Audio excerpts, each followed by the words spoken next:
강의는 이제부터 굉장히 중요한 강의가 될 거예요. 이제는 1시간만 놓쳐도 따라오기가 어려울 거예요. 여러분들이 순수님한테 내가 듣기를 선과기감을 배운다고 들었어요. 맞는가요? 네, 스님. 자, 선과기감 어디까지 나갔어요?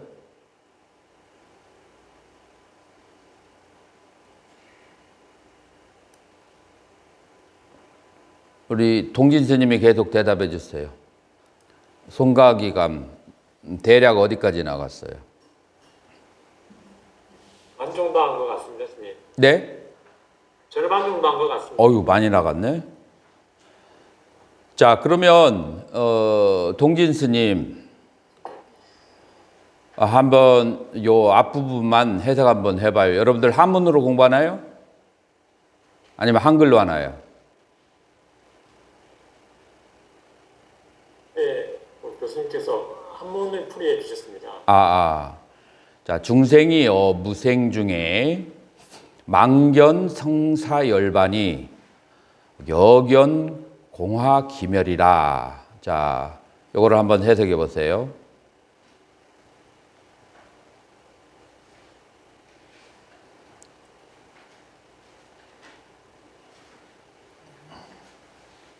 모르면은 밑에 있는 한글이라도 읽으세요. 중생이 난 것 없는 가운데서 망령되게 생사와 열반을 보는 것이 마치 허공에서 꽃이 나타났다 사라졌다 하는 것을 보는 것과 같으니라. 자, 해석해 보세요. 설명 한번. 스님이 할 수 있는 만큼만 하세요. 그러니까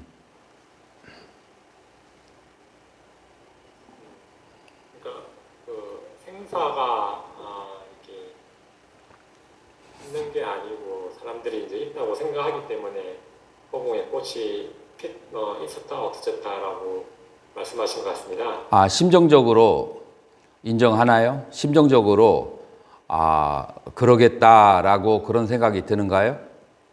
머리는 그렇게 생각하고 있습니다. 머리는 그렇게 생각이 들어요. 자, 심정적으로 여기에 대해서 이해가 가고 심정적으로 찬성을 하는 사람 손 한번 들어보세요. 심정적으로 하나, 둘, 셋, 넷, 다섯, 여섯, 일곱. 맞네. 자, 그 말이 무슨 말인지 한번 얘기해 볼게요.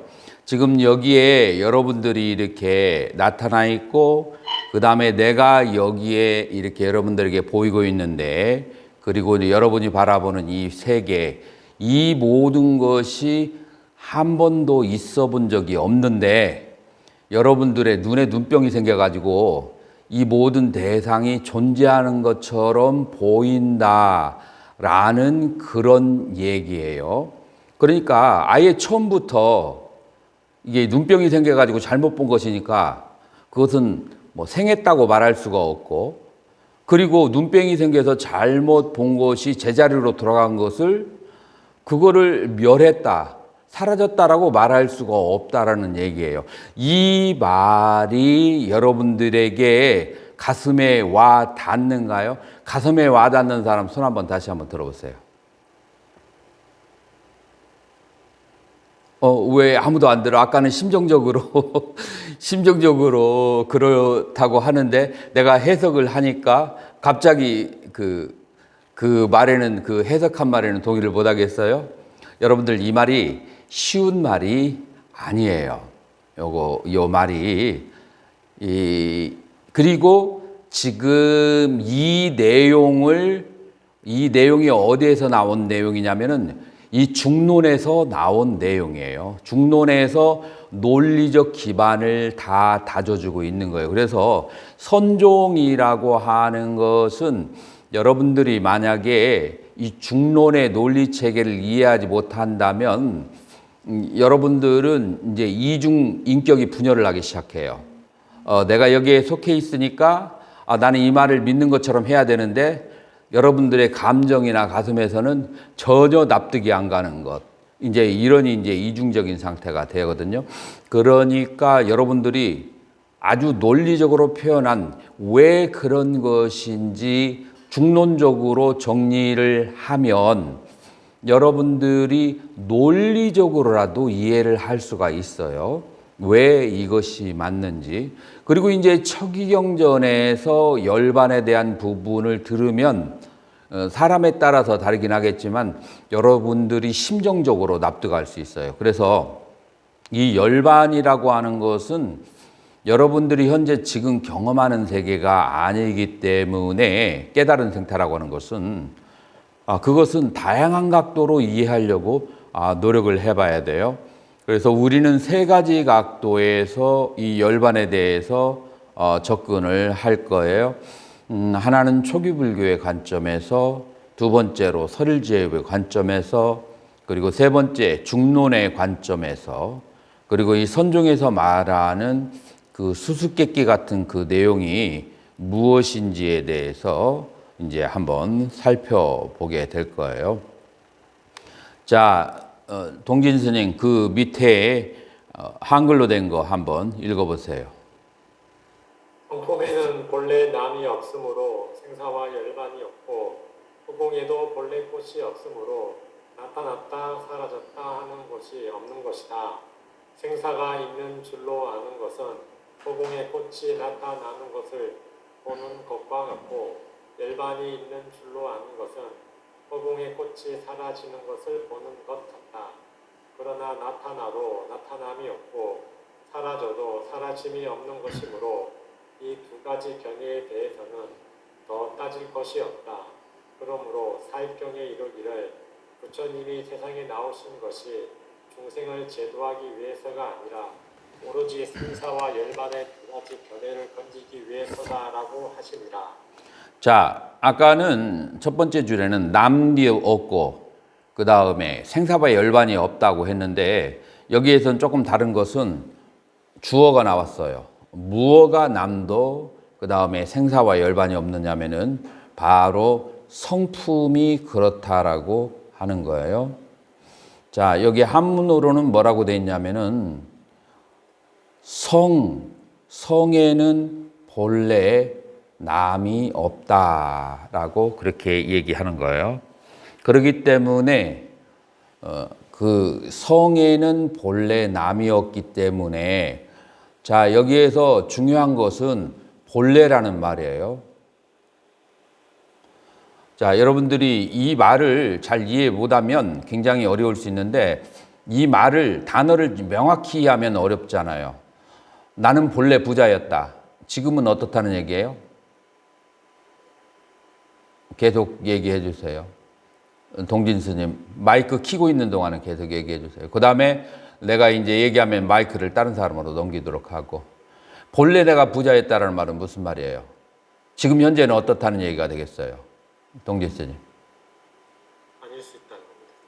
지금 현재로는 내가 지금 현재 부자인 사람이 본래 내가 부자였다고 얘기하지 않죠. 지금 내가 부자면은 나는 뭐 예전부터 부자였어 뭐 그런 말을 할 수 있어도 본래는 내가 부자였어. 본래는 내가 잘 살았어. 그 말은 지금은 아니란 말이에요. 지금은 이제 중생이고 본래 나의 그 성품이 그 부처였을 때는 그때는 생사와 열반이 없다라고 하는 거예요. 그래서 이 본래라는 단어를 굉장히 중요하게 생각해야 돼요. 지금 현재가 그렇다는 것이 아니에요. 본래, originally, in the past, 옛날에는 그랬단 말이에요. 그리고 이제 두 번째로는 이제 생사와 열반이라고 하는 것에 대해서 사익경에서 뭐라고 얘기를 하느냐면은 그렇기 때문에 이 부처님께서는 중생을 제도하려는 것이 아니고 중생을 원래 금강경에는 그 부처님께서 중생을 제도한다라고 얘기를 했잖아요. 그런데 부처님께서 중생을 제도하는 것이 아니라 생사와 열반이 있다라는 그 착각된 견해를 파하기 위해서 그래서 부처님께서 이 세상에 오신 것이다. 그러니까 이 견해를 다스리기 위해서 이 견해만 바뀌어지면 그러면 본래 부처다라고 얘기하는 거죠. 본래 부처다라고 하는 말은 지금은 부처가 아닌 걸로 믿고 있다는 거예요. 자, 여기에서 약간 논리적으로 아주 분명하지 않아요. 이 분명하지 않은 것을 이제 우리가 초기 경전과 중론을 통해서 지금 이것이 무엇을 정확하게 말하는지를 한번 살펴보도록 하자고요. 자, 현문수님이 한번 마이크 받아보세요. 네, 스님. 자, 초기 불교하고 설일체이부하고 중간학파를 지금 이제 이 강의 속에서 나는 연동을 시키잖아요. 자, 초기 불교와 대승불교를 화해를 시키는데 이러한 의도가 의미 있고 가치 있는 일일 거야? 아니면은 이런 거를 할 필요가 없을까요? 어떻게 생각하세요? 의미 있고 가치 있는 일이라고 생각하고 꼭 해야 된다고 생각합니다. 꼭 해야 된다고 생각해요. 그 이유가 뭘까요? 일단 뒤에 배우는 후업들이 헷갈리지 않게 하기 위해서. 만약에 초기 불교하고 대승불교가 전혀 다른 것을 말한다라고 여러분들이 생각을 한다면 여러분들은 나는 석가모니 불의 제자다라고 하는 데 있어서 문제가 발생하게 돼요.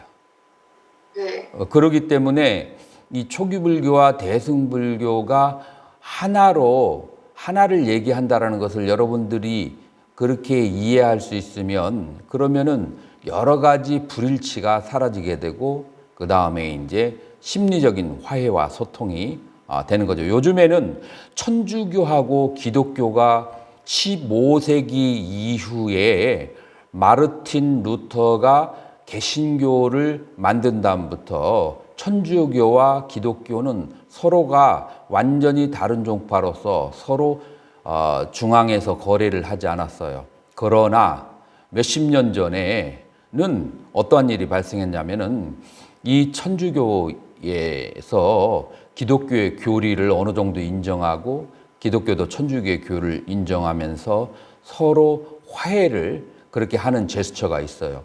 지금 이제 전 세계가 화해의 그런 모드에 있는데 심지어는 불교 안에서 이런 정리가 일어나지 않으면 안 되죠. 자, 그래서 초기 불교에서는 열반을 어떤 식으로 정리했는지를 내가 여러분들에게 많은 그 경전을 드렸는데 오늘은 그 많은 경전을 다룰 수가 없으니까 중요한 거 몇 개만 그렇게 간추려서 이렇게 설명을 해드리겠어요.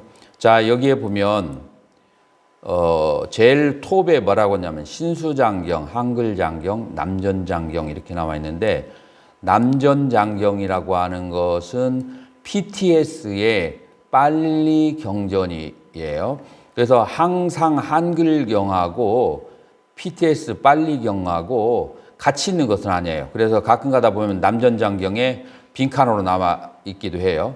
근데 이 남전장경에 있는 거면 굉장히 유리한 것이 한문에서 오역이 됐거나 우리가 잘못 이해하기 쉬운 것을 그 남방의 그 경전하고 비교해서 대조해서 이해를 해볼 수가 있게 되는 거예요. 자, 첫 번째 경전에서는 부처님께서 어디에 계셨냐면은 슈라바스티 그의 그 기원정사에 계셨어요. 근데 누가 한 비구가 이제 질문을 했어요. 부처님께서 법을 보면 열반을 얻는다 라고 그렇게 말씀을 하시는데 우리는 이제 연기법이라고 그렇게 알고 있죠. 근데 여기에서는 이제 그렇게 구체적으로 나가지 않았어요. 법을 보면 열반을 얻는다라고 하는데 어떤 법을 보는 것이 열반을 얻는 것입니까? 라고 이제 질문을 했어요. 자, 그랬더니 부처님께서 뭐라고 대답을 했느냐면은 물질을 바로 보아서 열반을 얻는다. 그 다음에 느낌, 생각, 지어감, 의식인데 요건 지금 전재성 씨 번역인데 색, 수, 상, 행식을 바로 보면 열반을 얻는다. 그렇게 되는 거예요. 자, 행식을 어떻게 보아야 열반을 얻는 것인가 라고 했을 때 이 물질을 첫 번째 싫어해야 되고, 그리고 거기에 대해서 욕심을 내지 않아야 되고, 그 다음에 번뇌를 일으키지 않고 그 물질에 대한 욕심으로부터 마음이 해탈하면 이게 바로 비구가 법을 보아 열반을 얻는 것이라고 한다. 마찬가지로 우리가 경험하는 느낌에 대해서, 좋고 싫어하는 느낌에 대해서 싫어하고 욕심을 멸하고 번뇌를 일으키지 않아야 된다라고 하는 거예요. 자, 계속 한번 대답해 보세요. 한 사람은 계속 마이크를 켜고 있어요. 제가 다른 사람 부를 때까지. 현문스님. 자, 물질을 싫어하고 느낌을 싫어해야 된다는데 why should I? 왜 우리는 물질을 싫어해야만 될까요? 물질이라는 느낌은 항상하지 않기 때문입니다.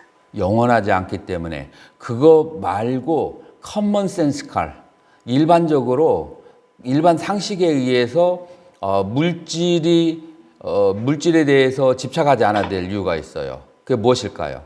우리가 그냥 보통 사람들이 생각하는 방식으로 하면 물질을 왜 싫어해야 될까요? 만약에 물질을 좋아하게 되면 물질에 대한 욕심이 생길 것이고, 욕심이 생기면 물질을 더 가지려고 할 것이고, 가지려고 집착하게 되다 보면 힘이 없는 사람들 것을 빼앗을 것이고, 힘이 없는 것을 있는 사람을 빼앗을 뿐만 아니라 죽이거나 상처를 입힐 것이고, 그 물질을 위하여서 그렇게, 그 다음에 그 물질을 만약 다른 사람이 가져가면은 화를 낼 것이고, 화를 내다 보면은 싸우고 다투고 몽댕이를 들고, 그리고 서로 죽이려고 하거나 아니면은 저쪽 한쪽에 이제 밀어 넣을 것이고, 이제 종으로 만들겠죠. 옛날 아리안족이 인도에 들어왔을 때 두 가지 부족이 있었는데 드라비안하고 문다족이 있었어요. 그 사람들을 이 뭘로 만들었어요? 전부 다 종으로 만들었어요. 이런 식으로 완전 종으로 남의 나라에 쳐들어와서 그 사람들을 종으로 만들어 버린다든지, 그 사람들 입장에서는 굉장히 괴롭고 억울한 일이죠. 이와 같은 일을 하는데 그것이 무엇 때문에 그랬어요? 그린 글라스. 이 유목민들은 뭐가 필요해요? 이 유목민들은 그 가축을 키우기 위해서 그걸 뭐라고 그래? 글라스를 뭐라고 하지? 풀이 필요한 거예요. 이 가축들의 먹이가 풀이기 때문에 양과 그 다음에 염소 이들의 먹이가 풀이기 때문에. 근데 풀이 다 떨어져 버리면 이 사람들은 장소를 옮겨야 돼. 그리고 거기에 좋은 풀이 있는 곳에 다른 민족이 차지하고 있다. 그럼 어떻게 그냥 지나갈까요? 아니요. 싸움 한번 해볼 만하면 싸워서 이겨가지고 차지하고 쫓아버리죠. 그냥 쫓아버리는 게 아니라 그 사람들이 가지고 있는 물질들을 뺏어버리고 쫓아버리죠. 자, 이것이 다 어디에서 오느냐? 이런 탐심과 진심들이 전부 다 물질에 대한 집착에서 오고, 수없이 많은 악업을 짓는데 그 악업이 무슨 업이냐 하면은 탐진치와 함께하기 때문에 지옥이나 사막도에 떨어질 업을 짓는 것이다. 그렇기 때문에 이것은 해탈이라고 할 수가 없죠. 해탈하려면은 무엇으로부터 해탈을 해야 되겠어요? 현문스님? 물질로부터, 물질에 대한 주어가 항상 명확해야 돼요. 탐진치인데 무엇에 대한? 물질에 대한 탐진치를 없애야 돼요. 자, 그런데 물질이라고 하는 것은 물질적이고 탐진치는 정신적이에요. 정신과 물질이 어떻게 호환할 수 있을까요? 자, 그래서 인간이 물질에 대해서 집착을 한다는 것은 그 물질에 대한 느낌에 대한 집착이에요. 그 물질로 인하여서 일어나는 느낌. 그 물질을 보고 우리는 고수, 괴로운 느낌이, 그 다음에 우리는 그 물질 때문에 즐거운 느낌이 그렇게 발생하죠. 유목민들이 어디에서 괴로운 느낌이 발생해요? 풀이 다 없어졌어. 그래서 이 짐승들이 배가 고파서 음매음매하고 울고 있어. 그러면 괴로운 거예요.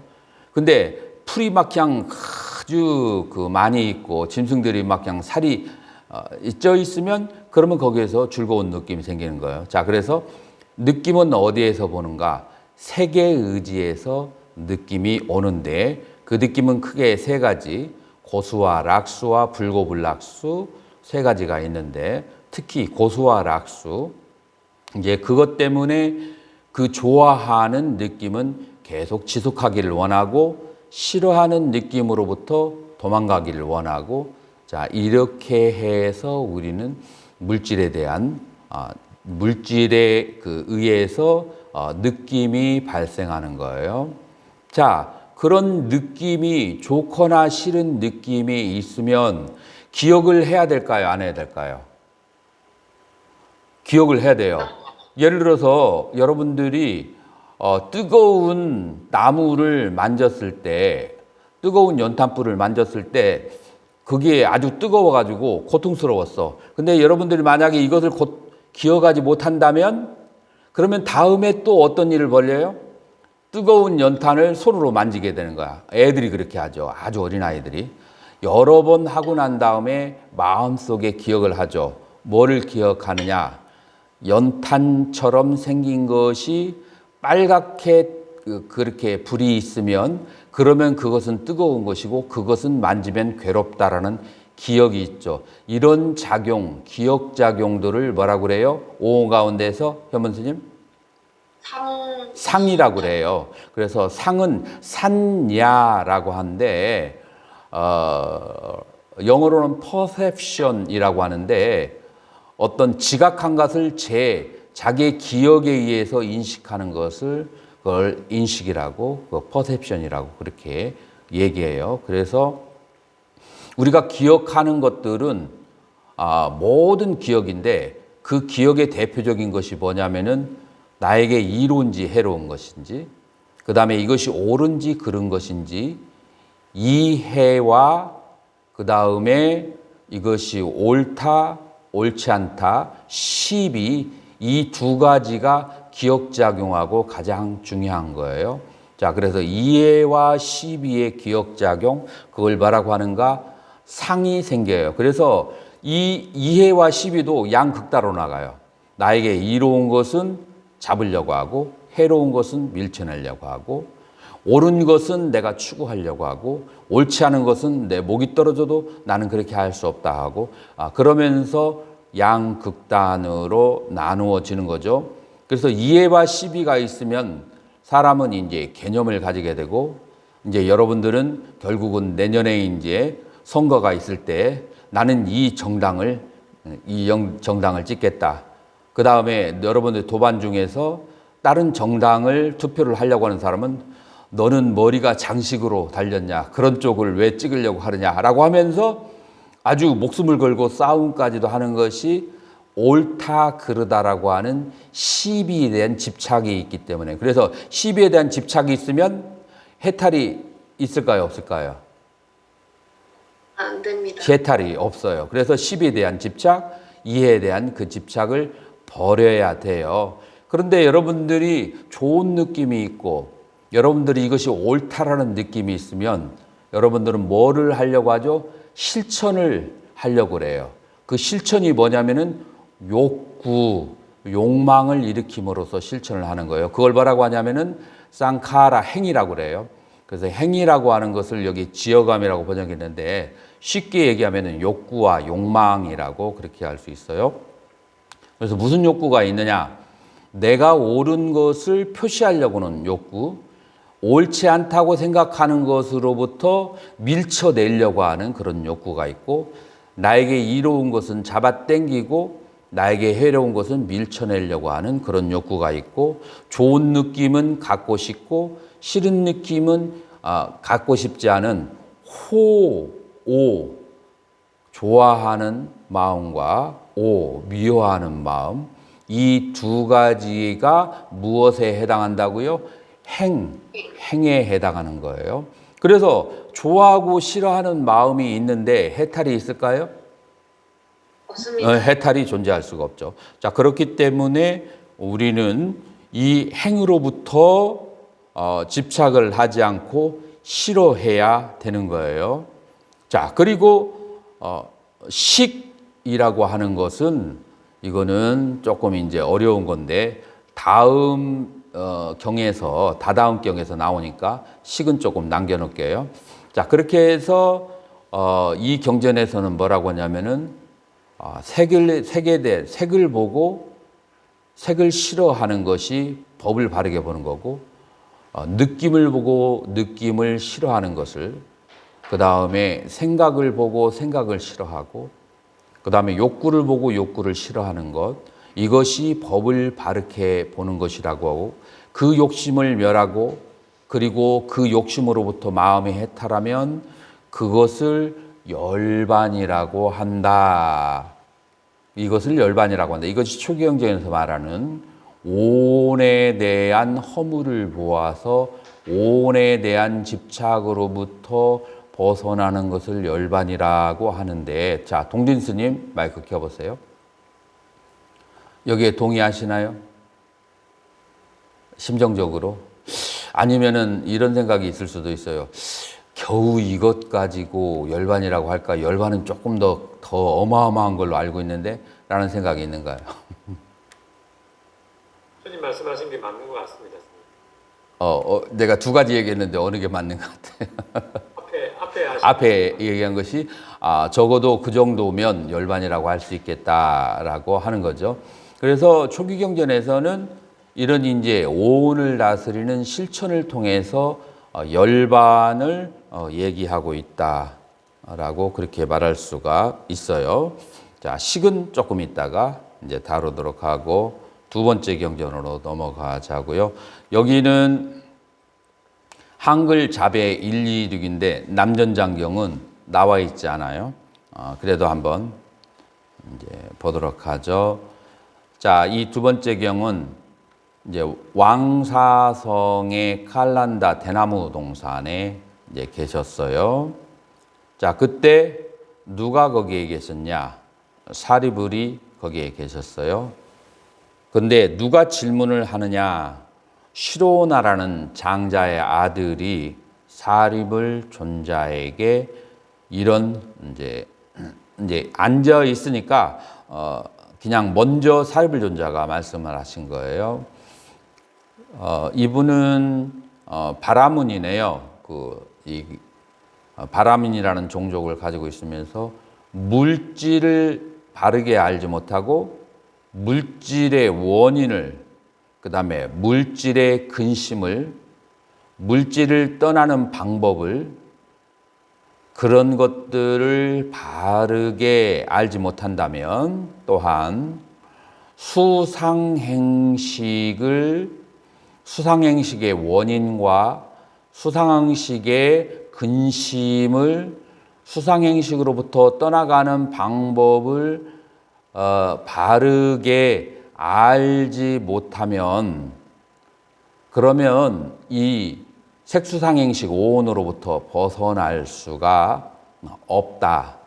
그러나 만약에 색수상행식과 색수상행식의 원인과 색수상행식의 근심과 허물을 바르게 한다면, 그리고 그것으로부터 벗어나는 방법을 바르게 한다면 이제 그것으로부터 벗어날 수가 있다라고 하면서 정영규가 나와요. 이 오온이 하나하나 차례대로, 색이라고 하는 것은 영원한가 무상한가, 두 번째 무상하다면 그것은 괴로움인가 즐거움인가, 괴로움이다 라고 얘기한다면, 무상하고 괴로움인 것을 나나 나의 것이라고 할 수 있는가 라는 세 가지 질문이죠. 자, 그러니까 첫 번째 색은 아니짜 무상하고, 두 번째 두카 괴롭고, 세 번째 어낫다, 거기에는 스스로 존재하지 않는 것이고, 자, 그러기 때문에 색을 버려라. 마찬가지로 수상행식도 그런 것이죠. 이것이 바로 이제 사리불 존자가 이 바라문에게 얘기하는 거예요. 자, 만약에 그렇게 해서 오온에 대해서 이것에 대해서 집착하지 않고 나도 내 것이 아니라고 그렇게 바르게 안다면 그러면은 열반을 얻어서 이미 이제 생은 다해서 다음 생에 몸을 받지 않는 해탈을 했다라는 것을 해탈지견을 갖게 된다라고 그렇게 하는 거예요. 이해하셨죠? 자, 그러니까 지금 두 번째 경전에서는 부처님의 가장 수승한 제자 사리불 존자가 얘기하는 열반에 대한 개념도 역시 앞에서 1번에서 얘기한 열반의 개념하고 동일한 것을 사리불 존자도 가리키고 있다는 것을 우리는 알 수가 있는 거죠. 이제 세 번째는 비야경이에요. 이제 비야경인데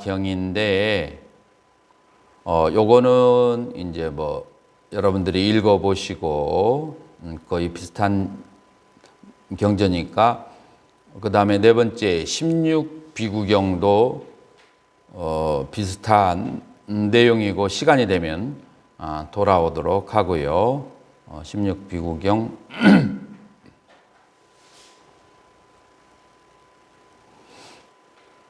종자경 이거는 여러분들이 설명을 위자 수트라라고 그렇게 얘기해요. 그래서 이 종자경에 이거는 남정장경에는 S 하면은 상유따니까야 상문부라고도 하죠. 상유따니까야의 번호는 22번 22번이에요. 22번에 각 번호에 한 50개에서 100여 개의 경전들이 있는데 54번에 들어 있어요. 자, 그래서 이 남전장경 에서는 이제 뭐라고 말씀하시냐 하면은 부처님께서 역시 스라바스티 사이국의 제타와나 기원정사에 계셨어요. 참고로 부처님께서는 해탈하시고 거의 반절에 가까운 생애를 기원정사에서 사시게 되었어요. 자, 기원정사를 지어준 두 명의 그런 이제 보시자가 있는데 첫 번째 사람은 누구죠? 첫 번째 사람은 아나타빈디까. 그래서 안, 아타, 빈다, 이까가 되는데 나타 벌거벗은 사람, 그러니까 의존할 것이 없는 사람들에게 빈다 한 주먹만큼의 그것은 이제 보시하는 거예요. 밥을 줄 때 인도에서는 주먹으로 이렇게 그래서 한 주먹의 그 밥을 이까 주는 그런 사람. 그래서 기수급 고독이 되는 거죠. 고독한 자들에게 여러 가지 그 물건을 베풀어 주는 사람. 그 사람이 바로 보시를 해서 그래서 땅을 찾으려고 하는데 제따 왕자 누구냐 하면은 슈라바스티의 왕자죠. 그 왕자의 동산을 살려고 했을 때 그 제따라고 하는 왕자가 자기의 동산을 보시를 하죠.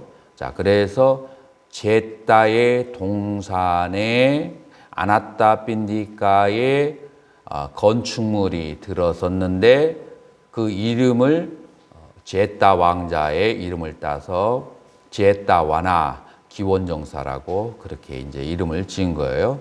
그리고 부처님의 그 깨달은 후에 반절 이상을 여기에서 지내셨죠. 여기에서 부처님께서 이런 말씀을 하셔요. 5가지 종자가 있다. 어떤 것이 5인가?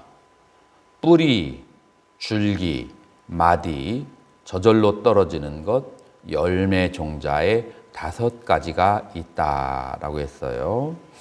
그리고 이 5가지 종자는 자, 시민 스님 한번 읽어보세요. 자, 여기서부터 이 5가지 종자가 비록 끊어지지도 않고 부서지지도 않으며 썩지도 않으며 바람을 맞지도 않고 새로 익은 단단한 열매라 하더라도 땅만 있고 물이 없으면 그 종자는 나서 자라고 얻어가지 못한다. 또 그 종자가 비록 새로 익은 단단한 열매로서 끊어지지도 않고 부서지지도 않으며 바람을 맞지 않았더라도 물만 있고 땅이 없으면 그 종자도 또한 나서 자라고 얻어가지 못한다. 만일 그 종자가 새로 익은 단단한 열매로서 끊어지지도 않고 부서지지도 않으며 썩지도 않고 바람을 맞지도 않고 땅과 물이 있으면 그 종자는 나서 자라고 얻어갈 것이니라. 비구들이여, 그 5가지 종자는 잡음의 쌓임과 의식에 비유하고 땅은 의식이 머무른 네 곳에 비유하고 물은 탐욕과 기쁨에 비유해 본다. 자, 이거를 여러분들이 알기 쉽게 얘기하면 여기에 씨앗이 하나가 있어요. 고소 씨앗을 내가 인도에서 고수 알죠, 여러분들? 고수 씨앗을 원래 생산지가 인도에 가져왔어요. 자, 그런데 내가 첫 번째 한 해에 가져왔을 때는 내가 시간이 없어가지고 운전수한테 사오라고 했는데 씨앗이 전부 다 말라버린 거야. 그래서 절에 와서 심어봤더니 하나도 나지 않아. 자, 그래서 첫 번째, 만약에 씨앗이 좋지 않으면은 그것은 심어도 열매가 나지 않는다. 그래서 열매가 자라나는 데에 몇 가지 조건이 필요한 거예요. 첫 번째, 씨앗은 반드시 좋아야 돼요. 아무리 땅이 좋고 물이 좋더라도 씨앗이 안 좋으면 그러면 그 열매는 맺을 수가 없죠. 자, 두 번째 경우에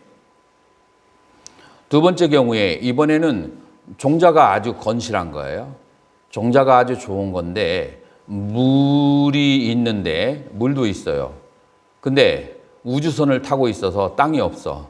그러면은 종자가 아무리 좋고 물이 좋아도 땅이 없으면 그 종자는 싹을 틔우지가 못해요. 두 번째 비유예요. 자, 세 번째 경우는 뭐냐면은 땅과 물이 있고 그 다음에 종자가 좋아.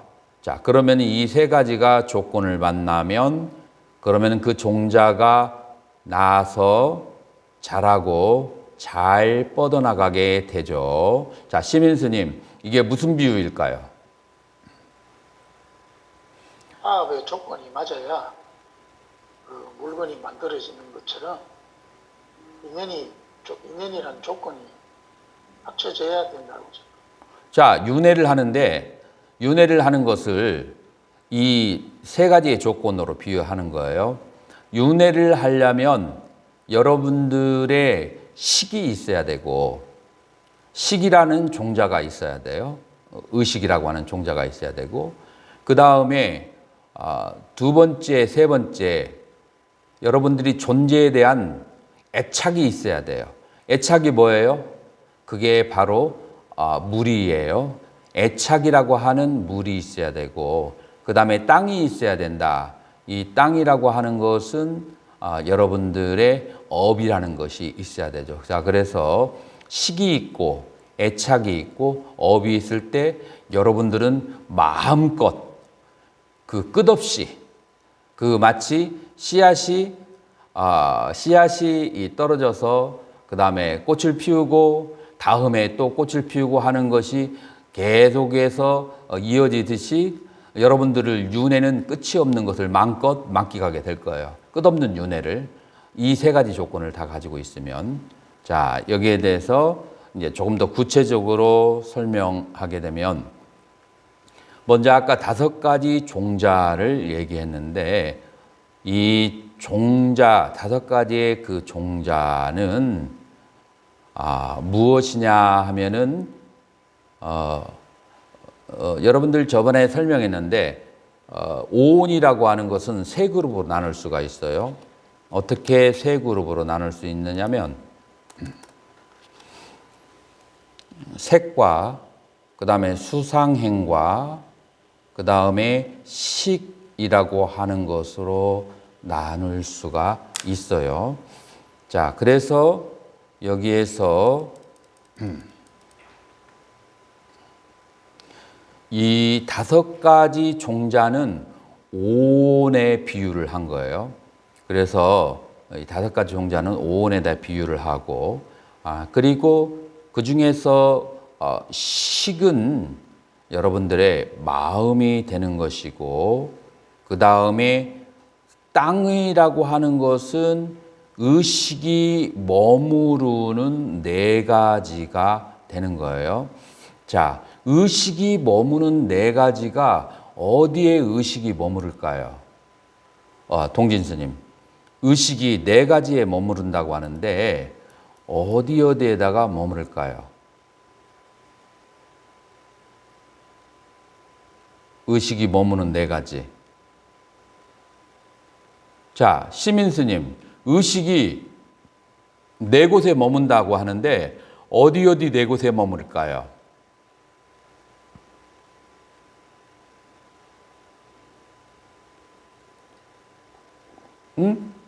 잘 모르겠습니다. 잘 모르겠어요. 이런 간단한 것도 모르겠어요. 의식이 머물 곳은 자, 한번 보세요. 여러분들 그냥 커먼 센스컬 상식적으로 생각하세요. 여러분들의 마음이 가는 곳이 어디에 첫 번째 가겠어요? 물질이 있는 곳에 마음이 안 가겠어요? 그래요, 안 그래요? 그렇습니다. 물질이 있는 곳에 마음이 가게 되죠. 그래서 첫 번째 색의 마음이 가는 거예요. 그 다음에 여러분들 느낌이 좋거나 싫은 느낌이 있으면 마음이 가겠어요, 안 가겠어요? 그럼 마음이 가죠? 그래서 좋거나 싫은 느낌이 있을 때도 마음이 가고, 그 다음에 여러 가지 생각을 일으킬 때도 이것은 나에게 해로워, 나에게 이것은 이롭다라는 생각을 할 때도 여러분들의 마음이 갈 거예요. 자, 현문스님 한번 대답해 보세요. 지금 여기에서 마음이 간다라고 물질의 마음이 간다라고 얘기하는 것은 이해할 수 있을지 몰라요. 그런데 느낌의 마음이 간다라는 것이 명확하게 이해가 되나요? 네. 그래요? 이거 좀 어려울 수 있는데. 자, 그러면 느낌하고 마음하고 분리를 해야 돼요. 어떻게 한번 분리해 보세요. 저번에부터 계속 얘기한 건데 여러분들이 조금 낯설 거예요. 마음은 이 식은 내가 번역하는 것은 조금 달라요. 그냥 아는 마음이 마치 거울과 같아. 이 식은 그냥 아는 마음이에요. 식은 아는 마음이고, 그렇지만 느낌이라고 하는 것은 아는 기능은 없는데 거기에 색깔이 있어. 괴롭거나 즐겁다는 색깔이 있어요. 자, 그래서 뭔가 알아주는 게 필요해요. 그래서 느낌이 일어날 때 이 식하고 같이 일어나야 되고, 그 다음에 생각을 일으킬 때도 식하고 같이 일어나야 되고, 욕망이 일어날 때도 식하고 같이 일어나야 돼요. 아는 마음하고. 이게 납득이 가는가요? 네, 교수님. 네, 납득이 가면 좋아요. 자, 그래서 식은 4가지에 의지해서 일어난다라고 하는 거예요. 색수상행의 4가지에 의지해서 식이 발생한다라고 얘기를 하는 거죠.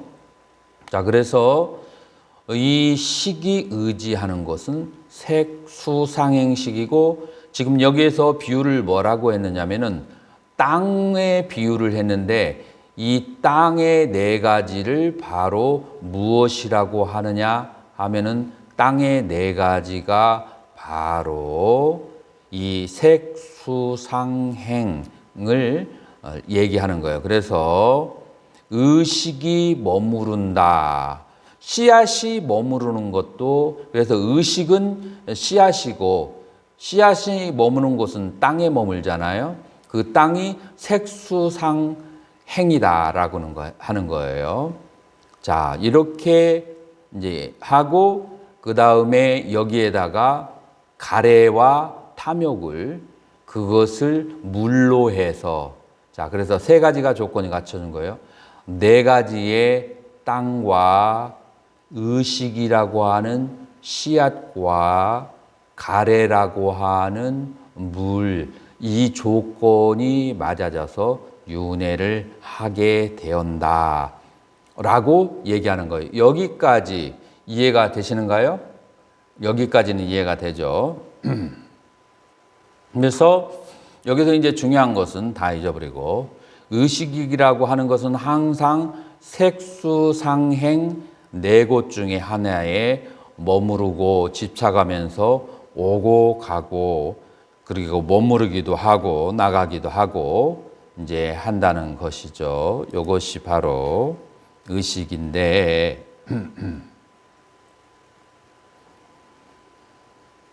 자, 여기에서 만약에 해탈을 하려고 한다면 뭐가 해탈을 하는 거죠? 지금 여기대로 하면 이 식이라고 하는 씨앗이 땅과 물을 만나지 않아야 해탈을 하고 그 다음에 더 이상 그 열매를 피우지 않는 거예요. 자, 땅과 물을 만나지 않아야 돼요. 땅은 지수화풍이라고 했죠. 자, 그래서 이 물질에 대해서 탐욕을 떠나고 집착을 끊어버리고 그 다음에 탐욕과 진착이 끊어져 버리면 물질에 대해서 탐욕과 집착을 끊어버리면 의식이 물질에 머물 수 있을까요? 없을까요? 현문스님. 없을 것 같습니다. 없을 것 같으죠. 자, 마치 도나츠하고 이 찹쌀 도나츠가 이게 사람을 유혹하는 마군이고 그 다음에 사람의 몸을 망치는 마군이야. 왜냐하면은 이 찹쌀에다가 밀가루 들어간 도나츠에 기름이 있죠. 설탕이 있죠. 그 다음에 또 뭐가 있죠? 그 밀가루가 거기에 들어가 있잖아요. 그래서 몸이 퉁퉁한 사람, 그 다음에 나이가 들은 사람, 당뇨가 있는 사람은 이 도나츠가 몸을 아주 망치는 근원이에요. 자, 이 도나츠를 색이라고 해봐요. 이 색에 대해서 이 도나츠를 먹어서 당뇨가 심해지고 몸에 힘도 없고 5달 안에 죽어야 된다는 얘기를 의사한테 판정을 받았으면 어떨까요? 도나츠를 보고 사랑스러운 마음이 생길까요? 안 생겨요. 이게 나의 원수다라는 생각이 드는 거죠. 자, 그러면은 도나츠를 내 주변에서 누가 가져오면은 막 호통을 칠 거예요. 자, 그래서 꼴도 보기 싫고 그것을 다시는 보려고 하지 않죠. 마찬가지로 물질이라고 하는 것이 바로 내 마음이 머는 것이고 그 물질에 대한 집착 때문에 내가 끝없는 세상에 생사윤회를 거듭해야 된다고 생각하면 물질이 넌더리가 나고 꼴도 보기 싫고 자, 그렇게 되었을 때 의식은 그 물질에 대해서 자주 생각하고 머무르려고 하지 않게 되는 거예요. 자, 이 똑같은 상황이 무엇에도 벌어지냐면은 느낌과 좋아하고 싫어하는 느낌. 자, 좋아하는 느낌 때문에도 문제가 되지만 싫어하는 느낌도 바로 윤회를 일으킨다라고 하는데 그게 이해가 되는가요? 네. 왜 싫어하는 느낌 때문에 윤회를 할까요?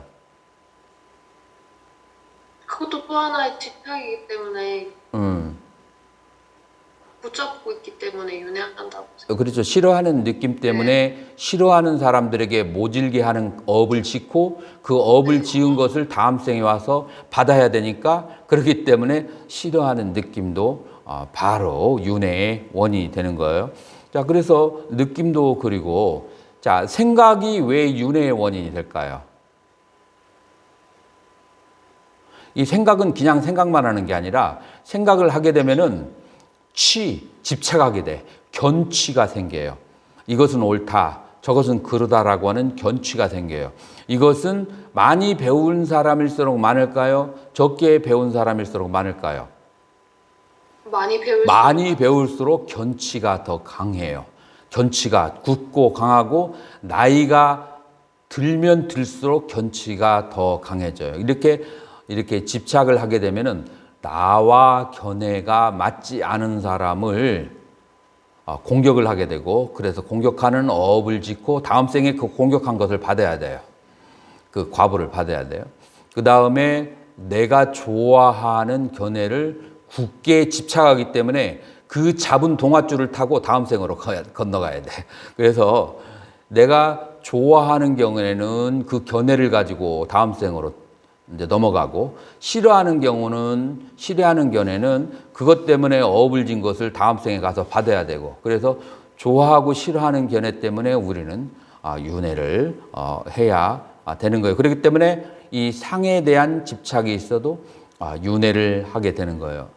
욕망에 대한 집착이 있으면 뭐 설명 안 해도 알겠죠. 자, 그래서 색수, 상, 행에 대한 집착이 있으면 그것은 마음의 땅이 되고, 그리고 거기에 대해서 집착을 하게 되면은 반드시 논리적으로 윤회를 하게 되어 있는데, 마음이 이 식이 색수상행이라고 하는 네 가지에 대한 집착을 놓아버리게 되면, 그러면은 윤회에서 벗어나게 된다. 자, 여기에서 이러니 이제 조금 고급진 질문을 할 수 있어요. 자, 그러면 마음이 네 가지로부터 해탈을 하게 되면 마음이 뚜렷하게 존재하는 것으로 하나가 남는 것이 아니냐, 이런 질문도 할 수 있을까요? 네. 이런 질문도 하는데, 마음은 대상이 없으면 일어나지 못해요. 대상은 색수상행식 네 가지 중에 하나고, 그래서 마음이 이 대상이 없는 상태에서 존재한다라고 하는 것은 일어나잖아요. 그러나 선종에서 마음이 불생불멸이라고 얘기하는 것은, 그럼 어떻게 해석해야 될까요? 마음이 가지고 있는 성품, 그 아는 기능, 그것이 불생불멸한다는 거예요. 그러니까 마음이 불생불멸이 아니라 마음의 성품이, 그래서 선종에서는 성품을 많이 써요. 심이 불생불멸이라고 하지 않고 성품이 불생불멸이라고 하는 거예요. 그 두 개의 차이에 대해서 나중에 우리는 순야타, 공에 대한 순야타 파릭샤에서 우리가 자세하게 이제 마음의 성품에 대해서 다뤄야 될 거예요. 자, 이렇게 해서 우리는 세 개의 경전을 통해서 어떻게 오온이 윤회의 원인이 되는가를 다양한 각도에서 접근해 보았어요. 다양한 각도에서 접근해 보았는데, 어떻게 충분히 이해가 되었는가요? 자, 이해가 되었으면 손 한번 들어주세요. 충분치는 않지만 그래도 어느 정도 50% 정도는 이해가 됐다. 손 한번 들어주세요. 그래요. 뭐 거의 그 이해하신 걸로 봐도 되고. 자, 그러면은 우리가 일단은 초기불교에서 말하는 열반과 해탈에 대한 지식을 가지고 오늘은 시간 관계상 바로 어디로 가는가 하면은 저기 열반에 대한 고찰로 가야 될 거예요. 자, 그러면은 10분간 휴식하고 니르바나 파릭시아나마 반짜빙사띠 따맘 뿌락가라남 열반에 대한 고찰로 들어가도록 하겠습니다.